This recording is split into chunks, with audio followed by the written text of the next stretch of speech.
laga sii baxay baawe saab ay u sii socotay iska tusbax furtay baraw markii laga baxay watii marka Axmed Godone la dilay ninkan Axmed Diiriya marka uu ku soo wareegay meeshii sidaas uu ku soo wareegay marka waalid wilaayadu markaas uu ahaa markaan u noqono marka magaaladu waad ka baxdeen xamar tusbax furtaad noqoteen dawladda Soomaaliya marka maxaa isbedelay magaalada nagama ay harin bad way soo daba gashay ha ciidamada amniga dawladda nagama ay harin xamar markii laga soo baxay furintii waxay noqotay hadana dayniile laga sii baxo tireed disho ceelasha biyaha maalinka ceelasha la qabsanayo hormuud baan hortaagnaa xabad la foolana way ka dhacaysay oo meeshan ka nimid gadaasheena ah hortayna way ka dhacaysay oo meeshii ii sheeg ceelasha saldhigintaan la soo gaarin shirkadda hormuud baan hortaagnaa markaas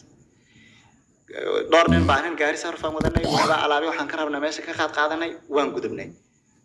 la foolay jaamacad markaan saan u agmaraynay taangiga iyo xabaduhuna dhinaca ka soo dhacayeen ila ciidanka korbay ka soo wareegeen sidii aan ku gudubnay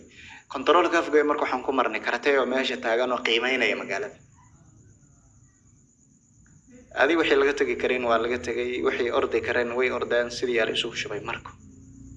hadana wakii howlgalkii Indian Ocean baa socda Xasan Sheekh ba markii baash ku wareegay waa laga la sii gudbay marko baraawe ilaa Dinsor waa umsa u sii socday wixii ka dambeeyay marka waxay go'aansadeen in Ismaaciil badifaaci baashina ninkii khilaafkii Kaabul uu ka tuurayba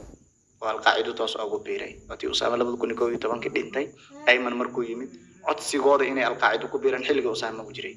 Usaama diiday Ayman markuu yimid soo tuuran buu marka Usaama iyo alqaacido ma ka tirsanay barnaamijkan markii hore ma mayna ka tirsanay muxuu ku diiday Usaama warqado waxaa jira markii uu Usaama la dilay laga saaray oo la yiraahdo Rasaa'il Abu Tabat Iran hayaan u maraynaya waraaqo kamid ah marka waxaa jiro warqadii Godone uu qoray ma helin laakiin tii jawaabtaan arkay